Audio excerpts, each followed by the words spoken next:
Kiss me quick hats, Donald McGill postcards, candy floss, donkeys, my little stick of Balackpool Rock, a bargain when misspelt, and the Highland Suite. We all had fond memories of Blackpool. Whatever way we travelled, be it by car, train or coach, someone would come up with the "Who will be first to spot the Blackpool Tower" game. Getting to the top of the tower was usually always accompanied by your dad declaring, "I can see our house from here," which he couldn't. But it didn't stop everyone pretending that they could as well. Then there was the circus, aquarium, and of course, jungle gyms.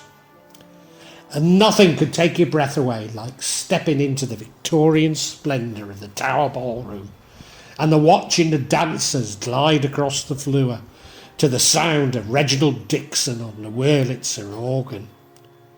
The sadness of going back to school after the long summer holiday was always tempered by a trip to the lights. Hours of being stuck in traffic, arguments and near-death experiences as you dodged the impossible to miss illuminated trams. Maybe spotting a youthful Tony Blair and Gordon Brown, a filofax in hand, hot-footing it for a pint in the Manchester.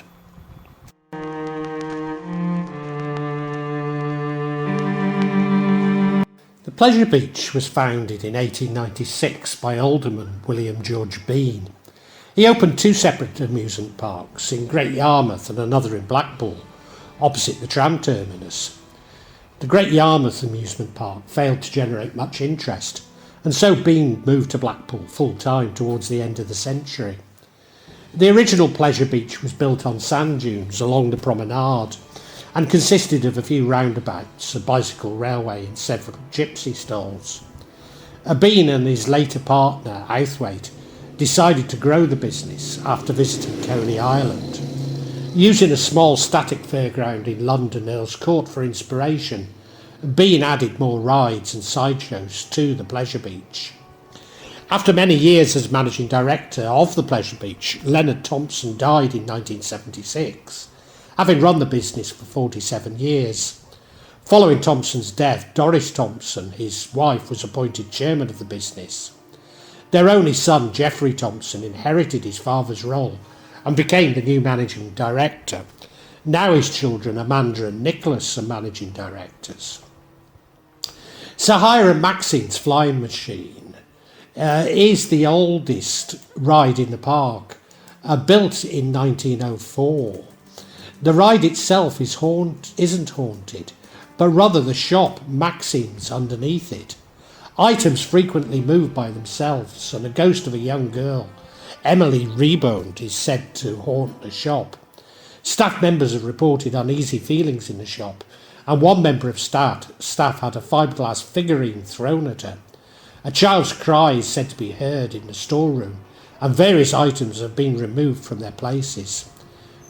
A few years ago, an ornamental pig moved on its own accord, an event that was captured on CCTV.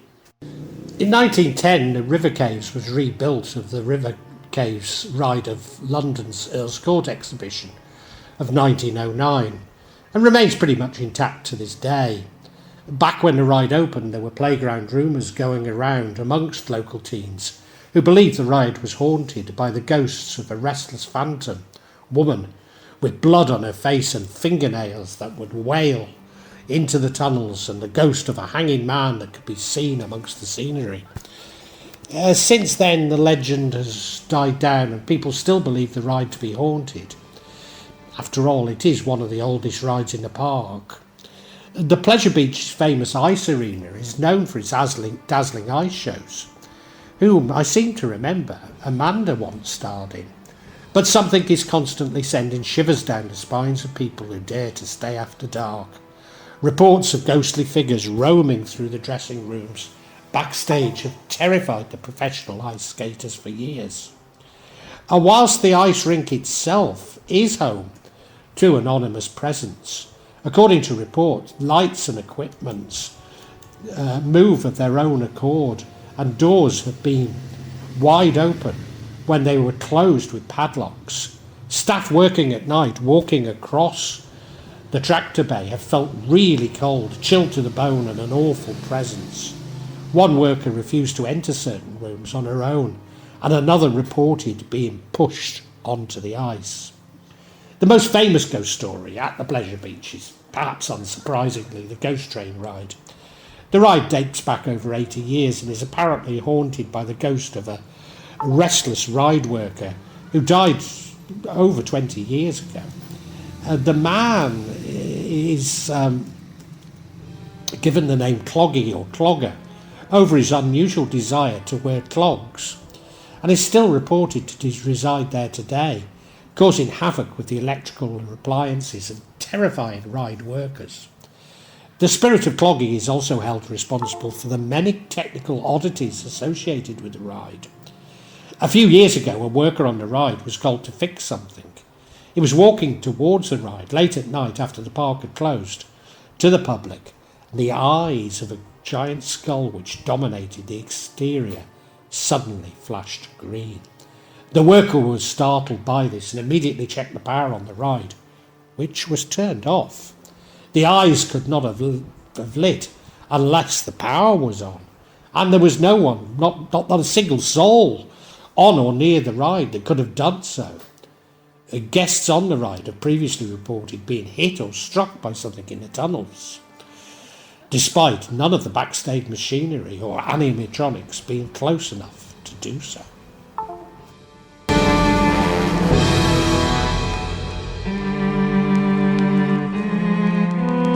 The Funhouse has been part of Blackpool's legacy since the 1930s and was designed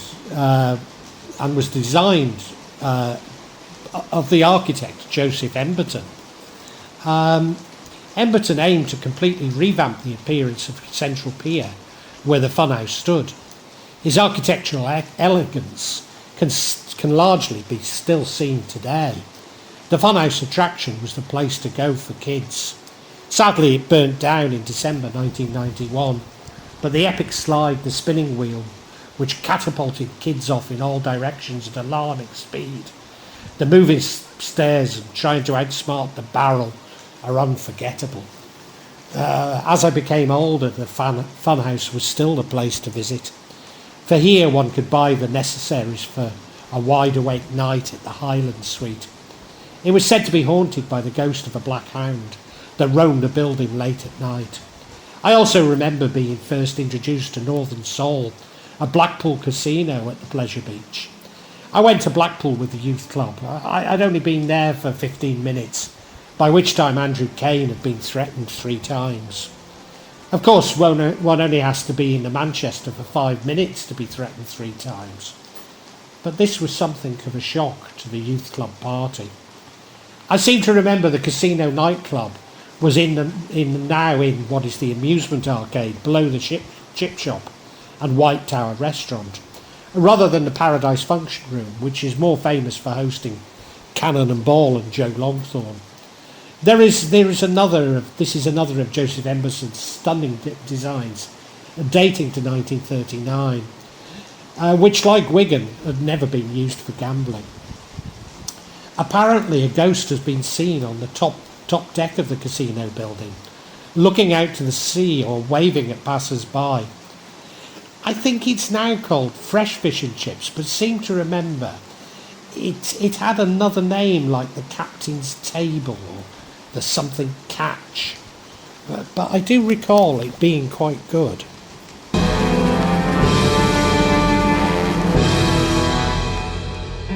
The Laughing Clown was first brought to the Pleasure Beach in 1935, and since then its shrieking laughter has been heard echoing all across the park as children dare their mates to get as close as possible. A massive fire engulfed the Funhouse, turning funfair rides and fairground attractions to ashes. Firemen from Blackburn, Accrington and Burnley were involved. Yet when the smoke cleared and the damage was assessed, one figure stood eerily untouched: the Laughing Man. This ghastly survival made it an instant funfair legend. This manic laughter, which some claim to have been a recording of an actual insane man, from an asylum can still be heard echoing throughout the park. The tale has transformed the clown into a dare children urge their peers to approach it, whilst adults too can't help but feel an unsettling mix of amusement and fear. Despite its intimidating presence, or perhaps because of it, the Laughing Man has become an icon of Blackpool Pleasure Beach and is waiting for visitors to this day, scaring all who approach. The clown remains encased in a glass booth, a constant presence in the park, rechristened Mookie and the Clown and his sidekick, Mookie the Clown and his sidekick, Mr. Boo. Or is that something altogether different? As visitors walk by, some hurriedly, some hesitantly, his laughter fills the air, a reminder of the thin line between fun and fear. The original laughter was mechanical, but replacement was recorded, although not in an asylum, which is another part of the legend. You see, in fact, the clown was destroyed in the fire, but not his head, which had been removed for renovations. But it's a great story that adds to the magic of Blackpool.